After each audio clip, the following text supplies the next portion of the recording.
Dan kemudian bolehkah kita memberi zakat terus kepada pelajar daripada keluarga yang berkemampuan yang belajar agama di luar negara tanpa melalui Baitul Mal? Okey. Kena dengar elok marah Baitul Mal. Boleh tak zakat ni kita bagi terus kat orang? Hak ni zakat ni mungkin dia maksudkan zakat ni zakat ulama-ulama khilaf. Kalau zakat fitrah ni merangkumi asnaf yang 8 tu ke ataupun hanya untuk fakir dan miskin? Okey. Tak apa. Normally fitrah ni tertumpu pada fakir dan miskin secara pembahagian yang dilakukan di negara kita ni. Innama sadaqatu lil fuqara. Zakat ni untuk fuqara wal masyakin wal amilina 'alaiha. Apa? Fuqara, miskin, amili wal muallafati qulubuhum, muallafat wa fir riqab, dan muallaf dan orang yang berhutang. Wal gharimin dan orang yang orang yang hamba. Riqab orang hamba, dan gharimin dan orang yang berhutang. Dan kemudian wa fi sabilillah, orang yang pada jalan Allah. Disebut fi sabilillah, pada jalan Allah. Dan yang berikutnya wabnis sabil, dan orang yang terputus perjalanan. Mudah terjemah dalam bahasa kita. 88 ni entitled, mereka ada hak untuk dapat zakat. Okey. Yang inilah yang dinamakan asnaf. Asnaf tu plurals kepada sinf, satu bahagian, asnaf bahagian-bahagian, 8 bahagian. Tapi orang Melayu dia salah faham, dia faham asnaf tu miskin. Dia ni asnaf, dia faham dia tu miskin. Salah ayat tu. Miskin, fakir miskin, salah satu, fakir satu, miskin satu, dua-dua ni hanya 2 daripada bahagian yang 8. Ada asnaf yang tak miskin? Ada. Seperti wal amilina 'alaiha, orang yang bekerja untuk zakat tu pun dia dapat zakat. Dalam konteks Negeri Perlis ni maibs. Maibs tu asnaf. Kerana dia termasuk daripada yang 8 ni. Dia berhak dapat zakat. Walaupun tengok dia kaya, tak tahulah kaya lah kira kan. Maksudnya tak, bukanlah, maksudnya ada duit, tapi dia berhak kerana dia bekerja untuk zakat tu. Kalau tidak, zakat tak bergerak. Kalau tidak, dia nak ambil macam mana? Dia nak keluar dari poket dia, nak cari minyak, nak pergi buat semua benda, nak pering kertas, nak ambil duit mana? Okey. Wal muallafatu qulubuhum. Wal muallafati qulubuhum. Dan muallaf ni bukan mesti dia miskin. Dia muallaf saja dia dapat. Mu'allaf ni sama ada dia teringin nak masuk Islam, ataupun kalau kita bagi kepada dia menyebabkan dia masuk Islam, ataupun dia baru masuk Islam.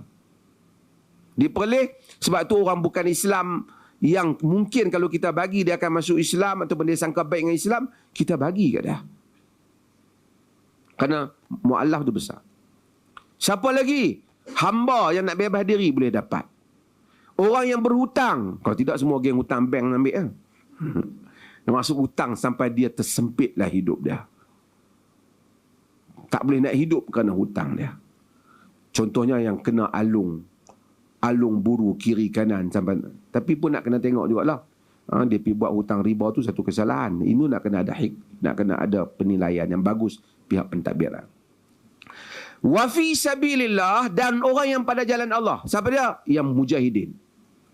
Berjihad ni, yang berperang. Walaupun rumah dia kata dia BMW, tapi dia pergi berperang di Palestin, dia dapat zakat. Dia berhak dapat zakat. Kerana dia diberi bukan kerana miskin, dia diberi kerana dia mujahidin.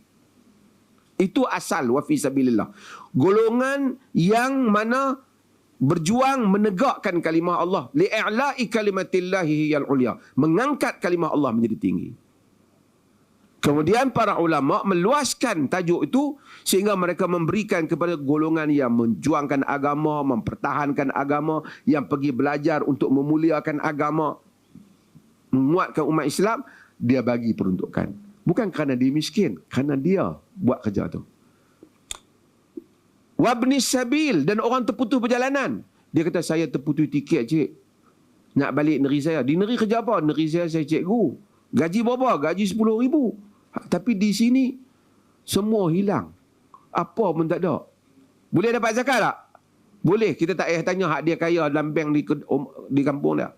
Dia terputus perjalanan di tempat kita. Jadi kalau dia tanya, kalau orang tu ada duit, boleh bayar ke tak?